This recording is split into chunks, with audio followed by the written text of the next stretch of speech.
Hey guys, welcome to the channel, welcome back to the channel, whichever is you today. Welcome back to the Ultimate Red Velvet ranking, where I go from beginning to most recent in their official discoveries, song by song, give my thoughts and put into a list of most favorite to least favorite, which you can find right there. Let me scroll down the list, pause at any point. We answer anything is, you may may have noticed that I'm looking a bit smiley.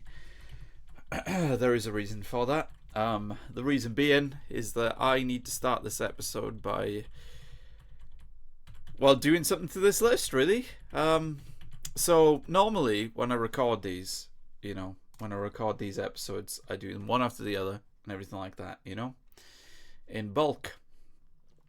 And to keep the momentum up, to keep the energy up, I normally go, one after the other, straight in. I'm not gonna lie to you, that last song just happened, Feel Good, and I've spent the last 40 minutes having that song on absolute repeat. And when that happens to me with music, those tend to be, when I binge songs like that after I listen to them for the first time, I tend to, that's something for me, where I got a massive love for it. Now let me talk to you about my journey with Feel Good, what was going through my head last episode. I looked at the top 3 and I wouldn't put above the top 3, and then I stopped at Naughty. And my initial thought was to put it above Naughty, I'll be honest with you. But I bottled it. I got intimidated. I bottled it. And then I saw Look, I saw Automatic, and I saw Bad Boy, and I thought, because of my own built up love for those, I couldn't put it above those. And again, I bottled it. Let me just do this first. Let me put it this way, folks. The re-ranking, don't be shocked if Feel Good is a bit higher. That's all I'll say for now. That's all I'll say for now. That re-ranking is going to be hell. So anyway, we're not done. This is another song I've never heard from them. Feel Good could have been a bright song. And I didn't know it was going to be one of the sexiest songs I've ever heard in K-pop. Jelly, going off the title, does not give me bright bubblegum K-pop vibes, folks. Let me just say that. Jelly.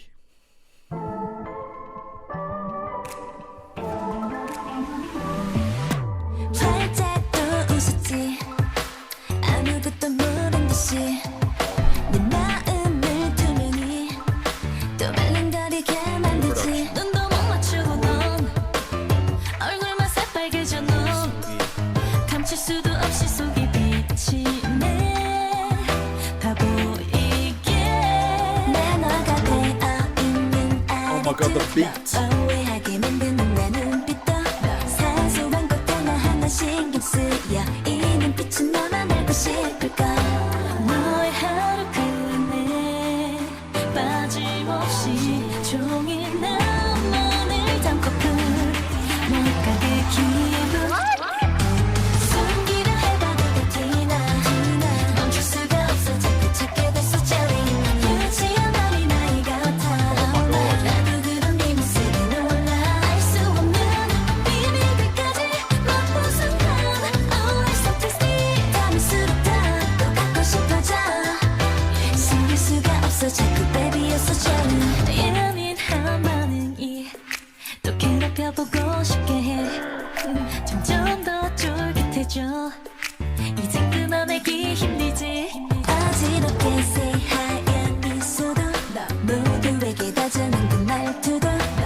love that vocal melody there.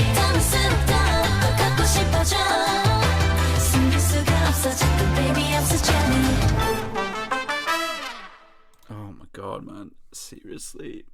You talk about no misses with this subunit, my word. It's interesting for me, right, that going off song titles alone, not knowing these last two songs, feel good as far as if you know, just go off the song title, not the lyrics. Versus Jelly here, just going off the song title, not the lyrics. The vibe that I expected for Feel Good is actually what Jelly is.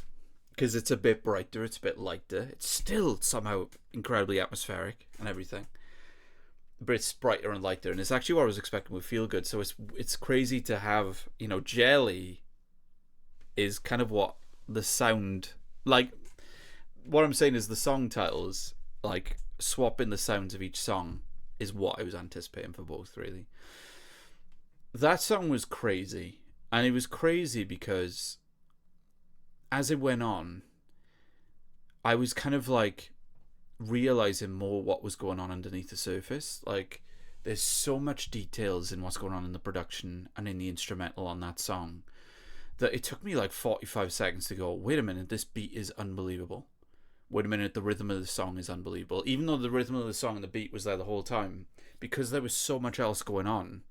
Not in an overwhelming way either. It's just, again, I feel like this is one of those songs that when you listen to it again and again, you're going to pick up more that's going on in the instrumental and in the production, because there's so much going on. But it's not overwhelming, for me at least. I wouldn't say it's overwhelming in any way. I thought it was incredible. The rhythm and the beat on this song, in the chorus, every part of it is outstanding. The vocals, mate, I know it's Red Velvet, I know it's Irene and Seulgi, I know it's obvious, but I still got to mention it. What the hell, man? These ladies and their vocals. The vocal melodies I really enjoyed throughout it all. I loved that one I pointed out though, the one that goes on the chorus where it goes up and it escalates a little bit and comes back down. That's a stunning vocal melody. The ad-libs that are happening at the end as well, so cool. This is, as far as all of the Irene and Seulgi songs I've heard, this is the brightest, but it's still got an edge to it, which I love. I love the fact that even their bright songs have a bit of an edge to it, you know. I just think whosever idea was for them to have the sound that they have for this subunit, and for them to have the concept they have for this subunit as well. Like, for me, for the most part, it's Dark Velvet. I think you could have called them Dark Velvet, to be honest with you. I'm fine with calling them Irene and Seulgi, but you could have called them Dark Velvet as a subunit, I think, and got away with it. I really do. Because even though this song is a bit on the brighter side, like I said, there's a bit of that edge there. So if you look into their concept, you look into their sound, Dark Velvet, I think would have made a lot of sense.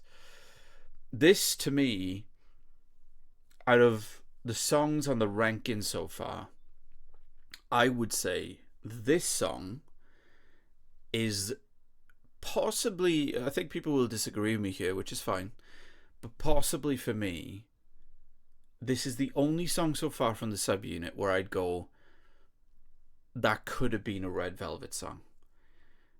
Could have been a Red Velvet song in some ways. And which is such a compliment for me for both Irene and Seulgi as a subunit, for them to have such a similar but different sound. But also Red Velvet too, to have such a different sound to the subunit, you know. Because the quality of production is always there with Red Velvet, and it's there here as well, you know, in the subunit, which I love, but it's different sounds and stuff. But this is the only song so far where I'm like, oh, this could have been a Red Velvet song, I think. But it still works, obviously, for the subunit. Really fun song. And, like I said, the beat and the rhythm on the song, wow. It took me a second to realise how amazing it was. Looking at my list, start from top to bottom. I Wouldn't Purr Above Kingdom Come, Body Talk, Perfect 10, Naughty, Look, Automatic, Bad Boy. I hate having an asterisk in the top 10.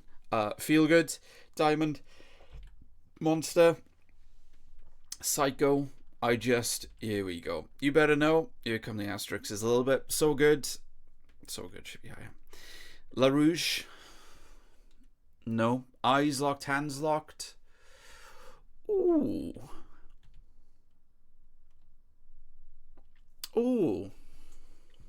I'm starting to slow down a little bit here. No. Ladies Night, no. Sunny Side Up, no. Oompa Oompa,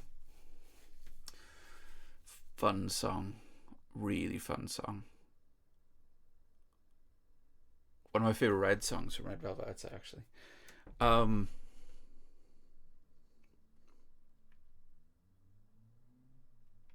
Yeah, I feel like this is the territory.